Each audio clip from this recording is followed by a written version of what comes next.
Hi everyone, welcome back to my channel. I hope you're all well and having a great day so far. If you're new here, hi, I'm Emma and I love to read and talk about books. Today I'm going to be chatting about the 31 books that I read in September, and September was a great reading month for me. I read some fantastic books and I also completed a couple of series as well. So go grab yourself a drink, subscribe if you haven't already, and let's talk about some books. So as you can see from this pile of books, September was an Elle Kennedy reading month and I read her off-campus series, which was a reread for me. I think I read it for the first time about 4 or 5 years ago, and I also read her Bri U series, which was a first time read for me. I've had to put the books down because they are surprisingly heavy, but both of these series are hockey romances set in a college setting at Bri University.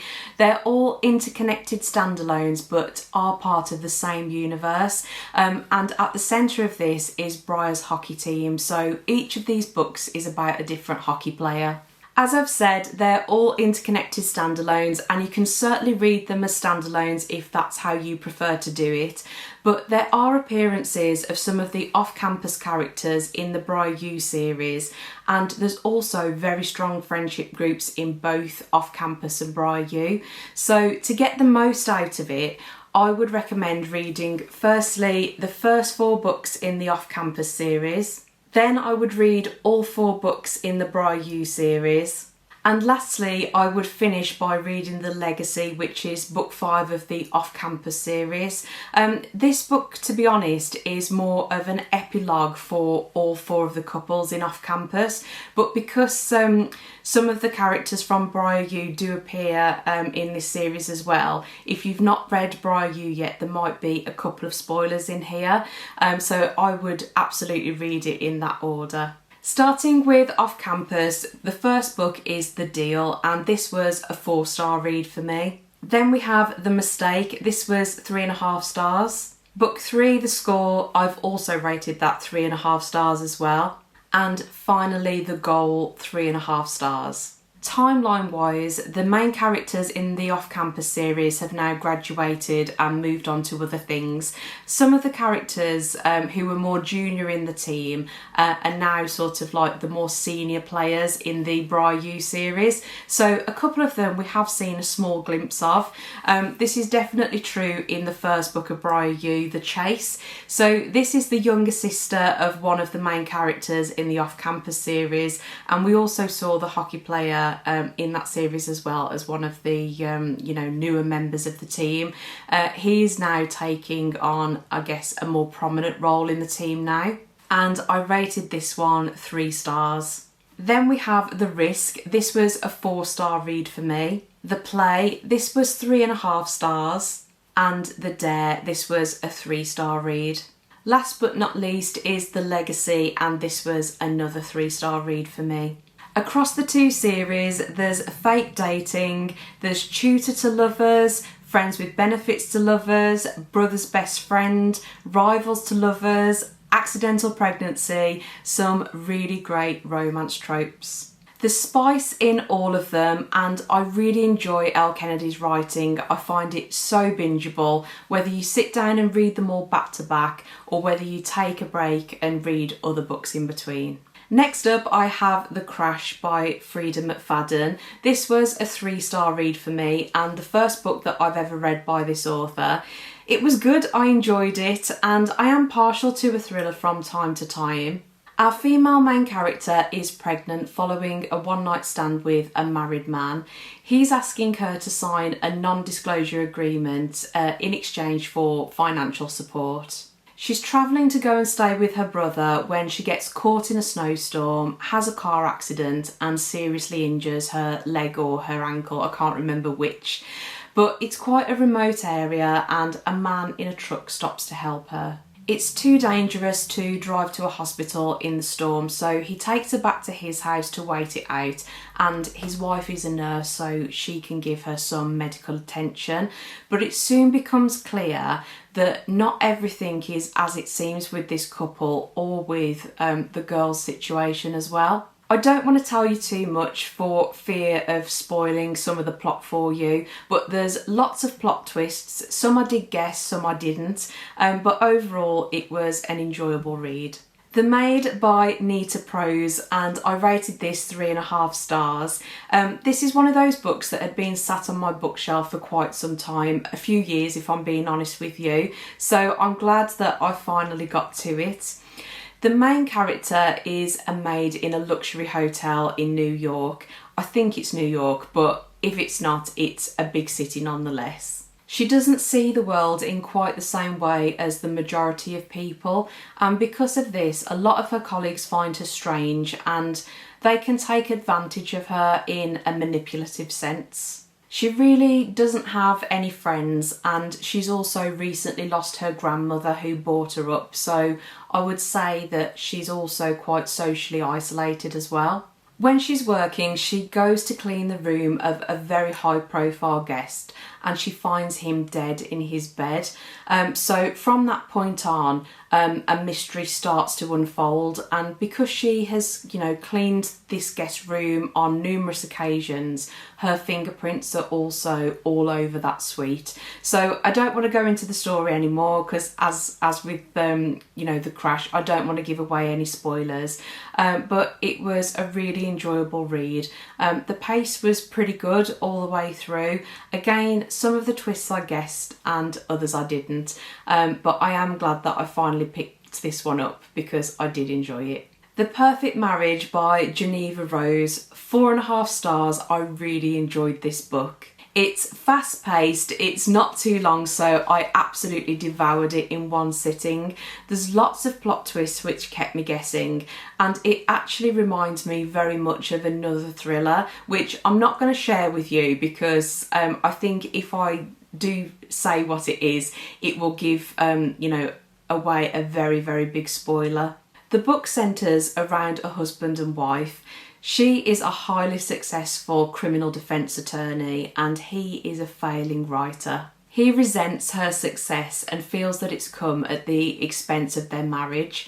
He's been having an affair for the last 2 years and everything suddenly changes when his mistress's body is found stabbed to death in his bed at their lake house. The wife is now faced with her most challenging case yet, defending her husband.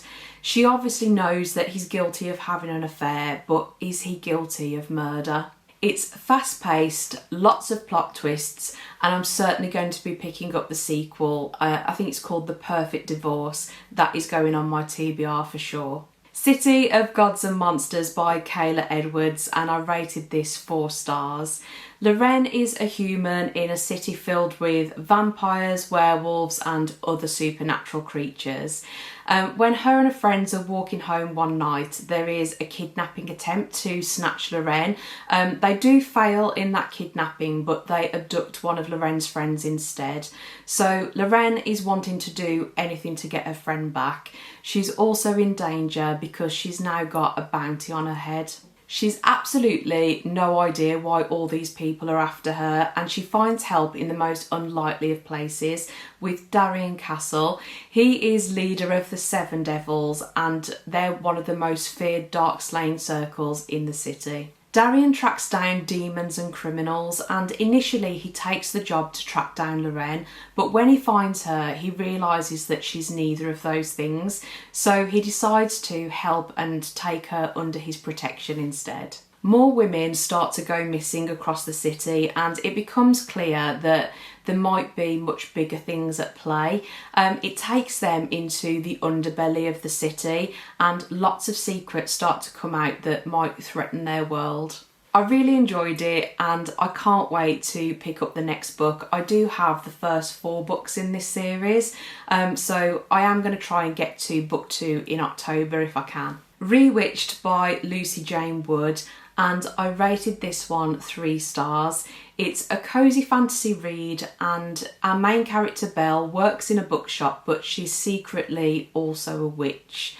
Using her magic has not been her top priority, and I think that she's had difficulty accepting that part of herself. On her 30th birthday, she's summoned by her coven to take part in a trial, and this trial determines her worthiness about being a witch. So if she's deemed to be unworthy, she could actually lose all of her powers completely and then, I guess just be a normal human. She has 1 month to fix things and hopefully be found worthy, but there are things working against her. So she needs all of the help that she can get, and she does find help in a very unlikely mentor. This book is about acceptance, it's about her rediscovering her love for magic, and it is a heartwarming read. I wouldn't say that it's anything groundbreaking, but if you're looking for something not too heavy, a cosy read, then definitely give it a try, because we all do need books like that from time to time. Nightshade by Autumn Woods. I rated this 3.5 stars. I have seen this a lot on TikTok now, but initially when I picked this up, I think just looking at the cover, I assumed that it was going to be romantasy, but it's actually dark academia. It's set in the Scottish Highlands at Sorosong University, and this is an elite university where the most powerful people send their children. So we're thinking about the children of high-profile businessmen, politicians, even the mafia. So it's pretty elite. Ophelia doesn't really belong there, but she's accepted a scholarship because she wants to investigate her parents' deaths. They used to be employees of the university and they died very close to it, so she is very much looking for answers and revenge. Things start to get complicated when she meets Alex, the son of her prime suspect. While she's at the university, somebody starts stalking and tormenting Ophelia, so she soon realises that she might not be able to survive alone, and she finds an unexpected ally in Alex. I did enjoy this one. I think it's the first book in a duology, so I will definitely be picking up book 2 when that comes out. Time of Your Life by Jessa Hastings, and this is another one that I rated 3.5 stars. It's set in 1995 and it's a story of a whirlwind romance between a rock star and a supermodel. When they meet, there's instant chemistry and they fall really hard for each other. Joa is the front man for the biggest rock band in the world. He's from a working class background in Manchester and his brother is also in the band. Although you can tell that him and his brother love each other, there's 100% some friction and animosity between the two of them. And when I was reading this, it did make me think of Oasis.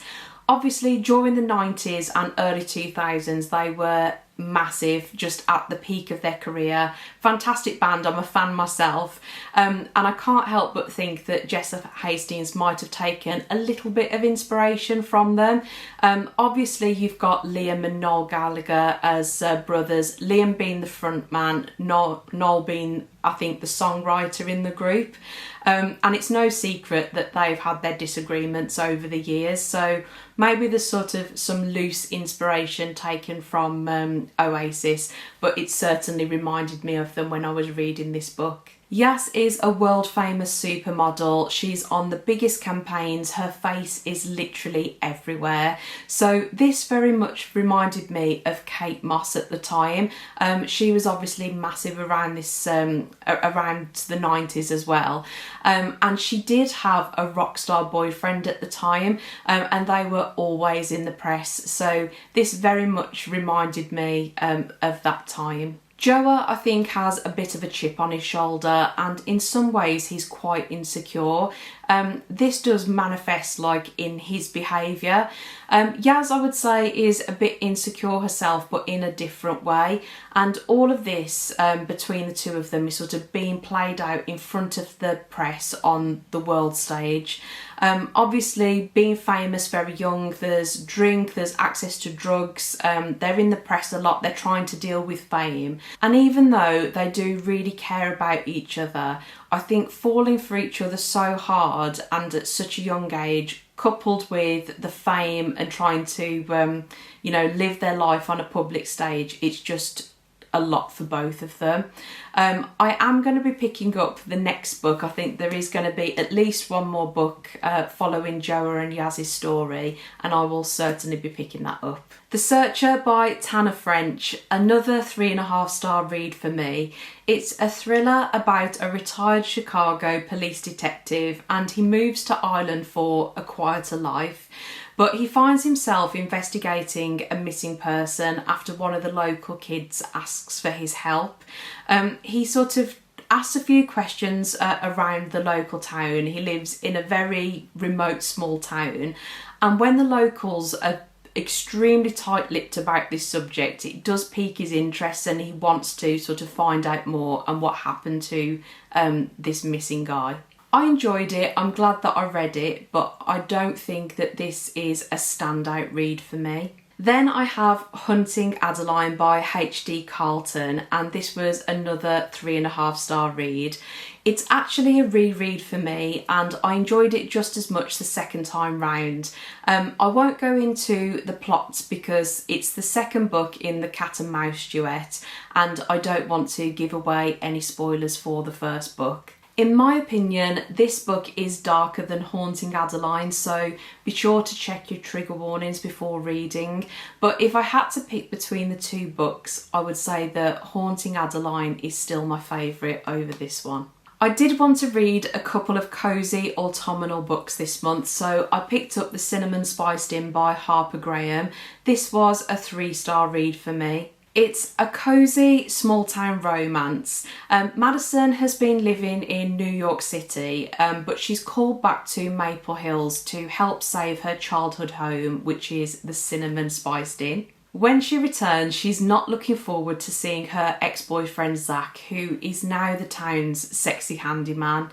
It's childhood sweetheart, it's second chance romance, and it wasn't my favourite if I'm being totally honest with you. I understood the initial miscommunication between Madison and Zach. They were younger when it happened, they didn't talk it out and air their feelings properly. They both just sort of made assumptions and went their separate ways. But when she returns to Maple Hills, both of them are 6 years older, and you would hope that, you know, that they had emotionally matured a bit in that time. But I found myself getting very frustrated with both Zach and Madison because they were clearly acting how they did when they were much, much younger. Where I say miscommunication, it's more lack of communication, where they both still obviously really love each other. That feeling has never gone away, but they make often very silly assumptions rather than just sitting down and having a grown-up conversation. So I think because I got irritated and frustrated with them, it stopped me from really investing in their relationship, and that's the reason for the 3-star rating. I also read Fall I Want by Lyra Parrish, and this was a 3.5-star read for me. It's a spicy small town romance, and it definitely did give me the autumn vibes. So the main character is called Autumn. She's a barista and she's single following the breakup of her long-term relationship, which she was pretty hurt by. One day she gets a customer who is less than complimentary about her coffee making skills. Zane Alexander did not make a good first impression at all. He convinces Autumn to go to dinner with him, and while they're there, they run into Autumn's ex-boyfriend, but Zane knows him as well, and he also knows that he's not good enough for Autumn.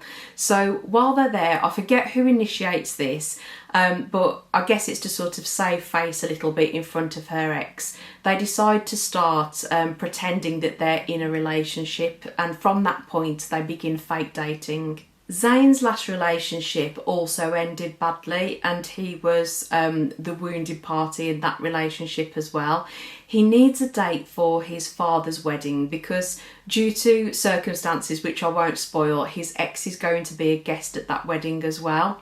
So while they're fake dating, this friendship starts to build, and it does get flirtier, and you can see how that relationship develops. It's a really fun read. I very much enjoyed it, and it 100% sort of gave me that sort of cosy autumn vibe. Bourbon and Proof by Victoria Wilder, 4 stars. It's the 3rd book in the Bourbon Boys series and I loved it. In fact, I've loved the whole series. I would highly recommend. It centres around the Fox family and they own a top shelf bourbon distillery business. Each book is about a different brother, and this book, book 3, is Atticus's book, but he's sort of known to his family and his friends as Ace. Ace is the eldest Fox brother and he does whatever he needs to do to protect his family, which does mean getting his hands dirty from time to time, so he is a bit of a morally grey character. It's Marriage of Convenience and all of the characters we've met in previous books in the series, so I don't want to say any more than that and give any spoilers away. If you enjoy cowboy romances and like sort of strong, protective alpha males in your book, but maybe with a little tiny sprinkling of something a little bit darker, I think that you would really, really love this series. Think small town, ranch setting, rich, successful businessmen from their bourbon distillery business. Throw in outside threats from organised crime, plus spice. I just can't recommend this series enough. I absolutely loved it. Gothicana by Runix, and this was a 3.5 star read for me. It's a dark academia gothic romance. Corvina has secrets, and the last thing that she ever expected was to get an admission letter for this university. The university itself is surrounded in mystery. Every 5 years students have been going missing and this has been happening for over a century. In trying to uncover this mystery, she crosses paths with Vad, one of the university's professors, and Vad has got a lot of secrets of his own. So there's lots of mystery in this book, lots of things coming out the woodwork. As we read on, we find out more about the characters. It definitely kept me interested.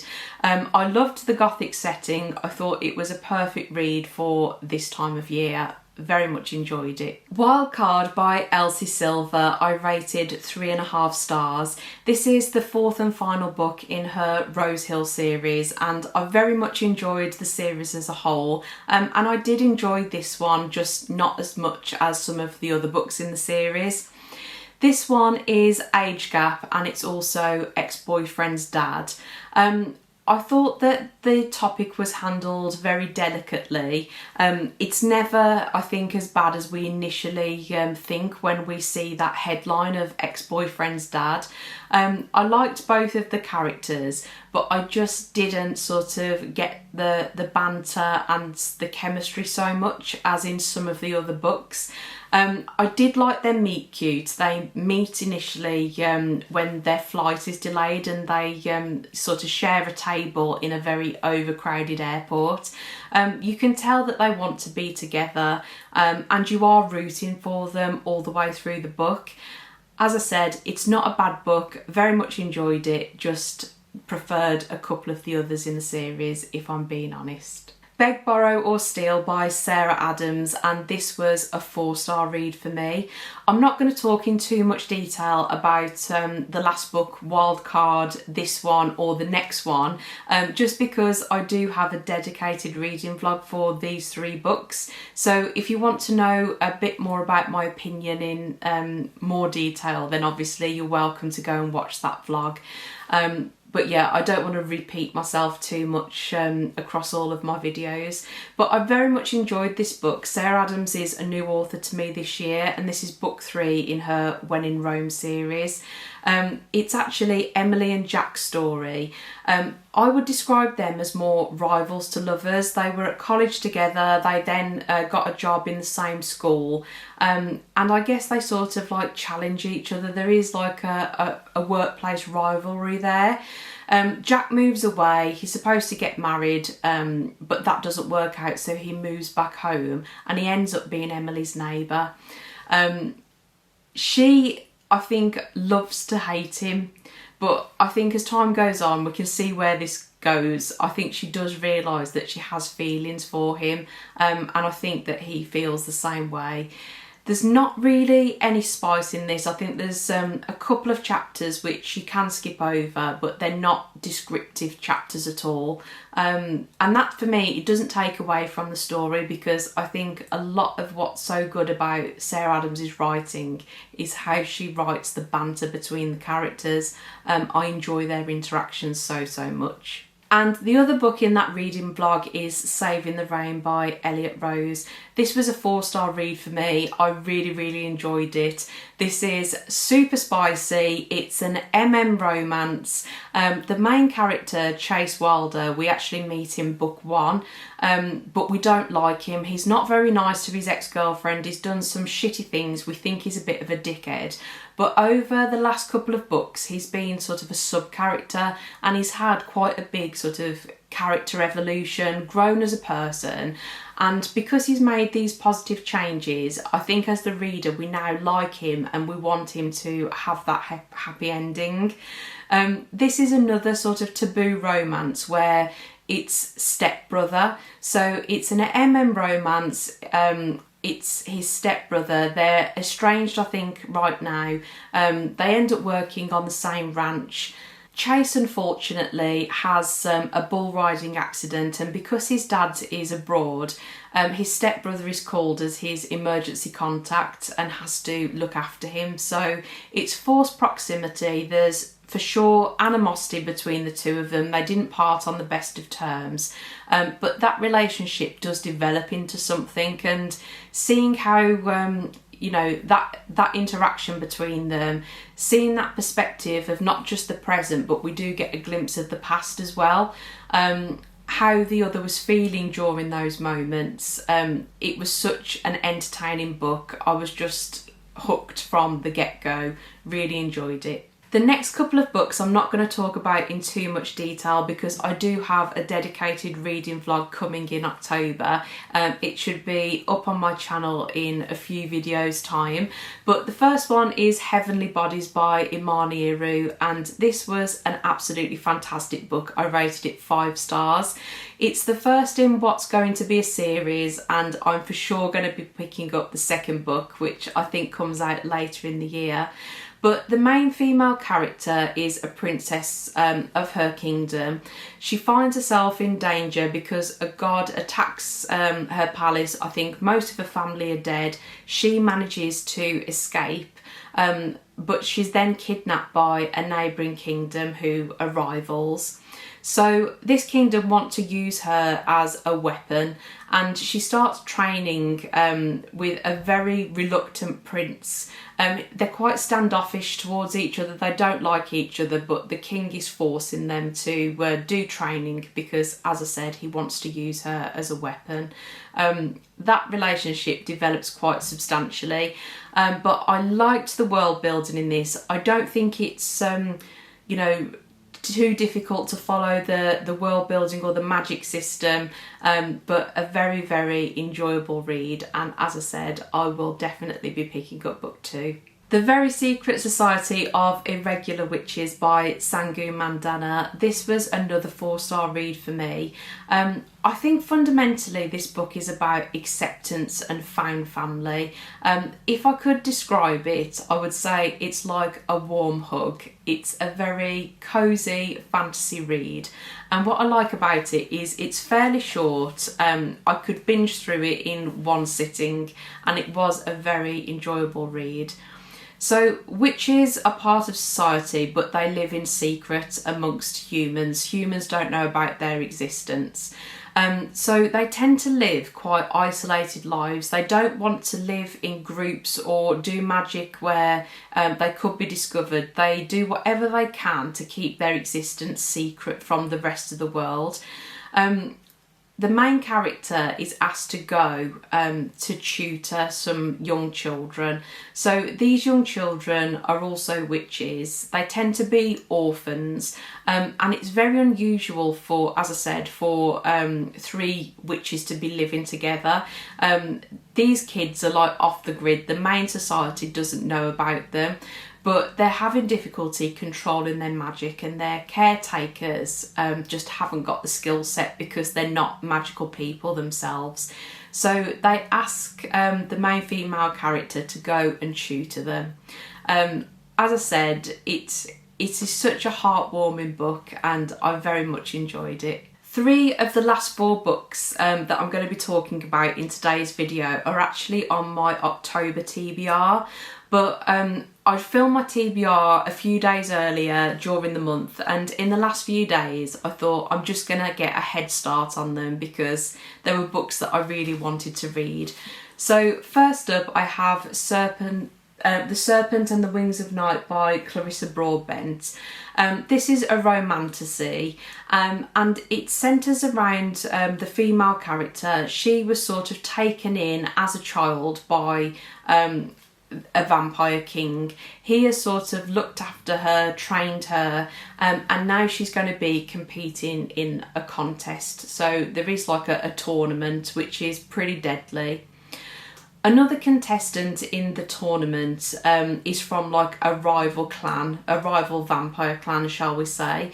But they do buddy up in the tournament for the purpose of, you know, I guess self-preservation, of trying to have each other's back and progress into the next stage, because as I said, they could die, you know, during the tournament at any moment. But there is politics in this book between the clans. There is definite sort of history that sort of comes out the woodwork, and it does end on a bit of a cliffhanger. In this series, which is the Crowns of Nyaxia series, I think it's going to be made up of several duologies. So this is the first book and I do want to get the second book read as well. But I did very much enjoy it. It was a reread for me, this one. I read it a while ago, but I think when I read this, I was probably coming out of a bit of a reading slump, and maybe I didn't give it the full credits when I read it the first time. But yeah, I enjoyed it very much this time, and it was a 4-star read for me. I then picked up 6 Scorched Roses, again by Clarissa Broadbent, and this is a companion novel to the Crowns of Nyaxia series, but it's recommended that you read this in between book 1 and 2, because I think the characters in this book we do meet in the second book, 2 Serpents of the Wings of Night, and I very much enjoyed this story. I didn't think that I would enjoy it as much as I did. But yeah, it was great.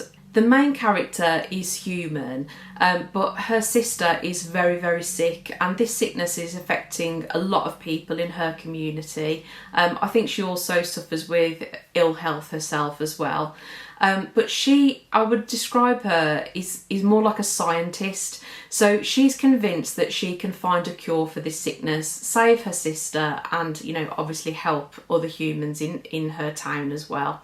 And she believes that vampire blood is the key to finding this cure. So there is a vampire living, I guess, in a nearby town, and she sort of makes contact with him. They reach an agreement and she will bring him a rose in exchange for getting a vial of his blood, so she can do some, you know, testing in her own time to find this cure. And over time this relationship does develop. I'm very keen actually to read the second book in this duology, because now I've got like the background of these 2 characters, I've got more context for when I see them again in book 2. But this was another 4-star read for me. I very much enjoyed it. Very short, easy to get through, but it was 100% worth the read. Next of Kin by Hannah Bonham Young, and Hannah Bonham Young was a new author for me this year. I've read Out on a Limb, Out of the Woods, and I very much enjoyed both of them. This one, it wasn't a bad book, it just wasn't my favourite in comparison to you know, the other books that I've read of hers. So the main character, she has a very difficult relationship with her mother. Her mother wasn't able to look after her, she was a drug addict. And as she got older, she was eventually adopted by another family. Now this girl is an adult. She gets a call completely out of the blue. Her mum was pregnant and didn't know. She's had the baby, but again, she's not capable of looking after this child. So the main character is asked to be the guardian for this baby because, you know, otherwise she will be going into the foster system. So Chloe decides that she does want to be the guardian for this child, but the thing that's holding her back is her finances. She's just started working as a self-employed person. She's not long graduated college, so her finances are sort of not in the best position, I guess, to be looking after a small infant. But I guess like the equivalent of social services, they want to work with her. So there's a buddying up program where you know, somebody else can offer a bit more financial stability. She's got an apartment which is suitable for children. That person's struggling finding a place, so they buddy up together, live together, so they're both able to take responsibility for their younger siblings. So this is how she meets Warren. Warren doesn't have a place to live, but he wants to take you know, guardianship and responsibility of his younger brother. So the two of them buddy up together. It's forced proximity because they both need to, you know, rely on each other. He needs use of the apartment. She needs help proving that she's financially sound. So they're both able to do what they need to do for their siblings. But yeah, this relationship develops. There's a bit of hostility between them to start with, but their relationship does grow over time and they do sort of help each other out. It's a bit of a found family feel to it as well, but it's a nice story. There's elements I think that turn me off a little bit, but overall it was a good book and I did enjoy it. Last but not least, I have The Tenant by Frida McFadden. So getting a head start on my October TBR, and I did very much enjoy this book. I love that her books are not too long. You can just sit and binge them in 1 or 2 days. They're very easy just to pick up, put down, and then move on to, you know, the next story. But yeah, this story was great. It was full of twists. Basically, the main character loses his job. And as a result, he's forced to take in a tenant in his house so he can afford to pay his mortgage. He's been falsely accused of something, but that doesn't matter. He's now lost his ability to earn, and he's had to take a much more low-paid job in comparison to what he was earning before. But things start to happen around the house. And this tenant sort of arouses a lot of suspicion for him, and he ends up feeling quite threatened by her. Again, there's elements of this story that do remind me of another very, very well-known thriller. Some of the twists I guessed and others I absolutely did not see coming, so I don't want to tell you more than that because I don't want to spoil it for you. But fantastic book, really enjoyed it. Very, very well deserved 4 stars there as well. So guys, those were the 31 books that I did read in September. I really hope that you enjoyed the video. If you did, please let me know by giving the video a like. And if you'd like to see more videos from me, hit that subscribe button because I'd love to have you back. Feel free to, you know, speak to me in the comments as well. Maybe you've read some of these books. I'd love to hear your thoughts. And I'd also love to hear what you have read in September as well, especially if you have some recommendations for me. But thank you so much for watching and I will see you on my next one. Enjoy the rest of your day.